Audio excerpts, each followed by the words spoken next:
Oi pessoal, vamos a mais um vídeo de algoritmos, onde a gente vai discutir o problema da mochila binária ou mochila 01.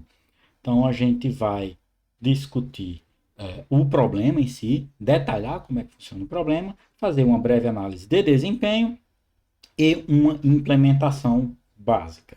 Então, inicialmente, o problema da mochila consiste em eu tenho uma mochila, tem uma mochila que tem uma certa capacidade e eu quero colocar itens nessa mochila. Cada item ele possui um peso e um valor. Cada item possui um peso e um valor. E aí a pergunta é: quais itens eu devo colocar na mochila para carregar o maior valor possível? Tá? Então, N itens, cada um tem um peso e um preço ou um valor. E aí, quais itens eu devo colocar na mochila para que eu consiga carregar o maior valor? Então, ele é similar ao problema da sublista da soma S, tá? No sentido onde cada item ele está na mochila ou ele não está na mochila. E aí, o que eu quero maximizar é o preço. Okay? E aí, por isso que as condições e a forma de fazer ela muda um pouco com relação à sublista da soma S. A estrutura do programa vai ser a mesma, mas as verificações que eu tenho que fazer são diferentes. Então vamos considerar, por exemplo, uma mochila com a capacidade de 10 quilos e 4 itens a colocar. A gente vai usar isso aí como base para explicar o funcionamento do algoritmo. Como é que a gente vai analisar a complexidade? Bom, nós temos quatro itens a colocar. E eu posso considerar ou não considerar cada item. Dessa forma, a quantidade de possíveis soluções é 2 elevado a n, assim como o problema de sublista de soma S. Isso porque nós temos o conjunto vazio, onde eu carrego 0 elementos, e todos os itens que eu quero carregar têm um peso maior do que a capacidade da mochila, então, obviamente, que vai ser a solução 0. E eu tenho a solução onde eu carrego todos os itens. Ok? Bom, e aí nesse meio eu tenho as possibilidades com um elemento, as possibilidades com dois elementos e as possibilidades com três elementos. E usando o backtracking, assim como na sublista de soma S, a gente descarta, provavelmente, antes mesmo de completar, quando tiver excesso de peso. Então, para isso é sub O de 2 elevado a n.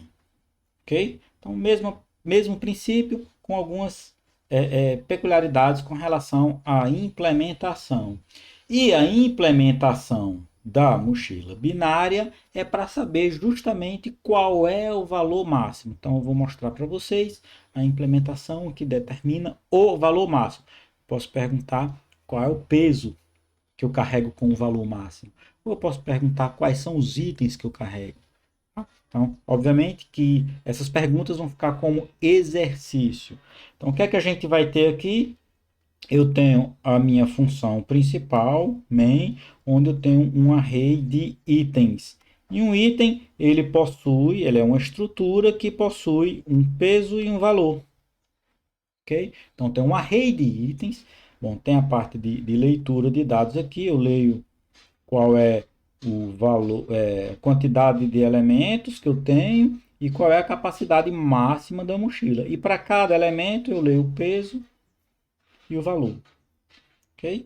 E aí a gente quer saber simplesmente qual é o valor máximo. Então a função backtracking ele vai retornar o valor máximo. Aí eu passo a capacidade inicial. E aí, usando o mesmo princípio do sublista de soma S, se eu considero um elemento na mochila, então eu vou diminuir a capacidade da mochila. Eu coloquei um elemento, ela tem a capacidade de 10, por exemplo, eu coloquei um elemento de 4 kg, agora a capacidade da mochila passa a ser de 6 kg, porque eu já coloquei 4 kg lá. E aí eu vou chamar recursivamente, sempre diminuindo um elemento, considerando e não considerando, é o mesmo princípio.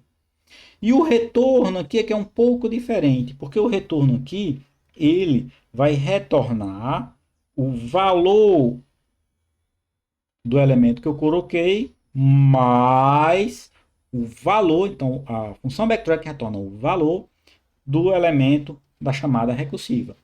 Se eu não considerar o elemento, ele vai retornar simplesmente o valor da chamada recursiva sem considerar o elemento atual. Okay? Então, eu vou retornar o maior entre C1 e C2. C1 com o elemento atual, que é o último, C2 sem o elemento atual, que é o último. A única observação que a gente precisa fazer aqui é que para fazer a chamada recursiva, eu preciso verificar se eu posso colocar esse elemento na mochila. Ok? Eu preciso verificar isso para não dar problema na hora que eu tenho um valor muito alto aqui. Senão C1 pode ter um valor muito alto independente do valor do retorno recursivo, que é quando ele vai retornar zero, por exemplo, se ele rejeitar a capacidade da mochila ou alguma outra coisa. Então, ele vai, de qualquer forma, pegar esse valor. Então, a gente precisa só fazer essa verificação, que é, eu só posso colocar um elemento se o valor, se o peso dele couber na mochila, ok? Senão eu vou somar aqui o valor independente do retorno da mochila aqui. Então, são pequenas observações que ajudam a entender. Então, vai ficar como exercício para vocês algumas outras implementações. Esse último vídeo da parte de backtrack é justamente o problema da mochila, que é um problema básico, mas fundamental na área de algoritmos. Então, a gente vai ficando por aqui e a gente se encontra no próximo vídeo. Até lá!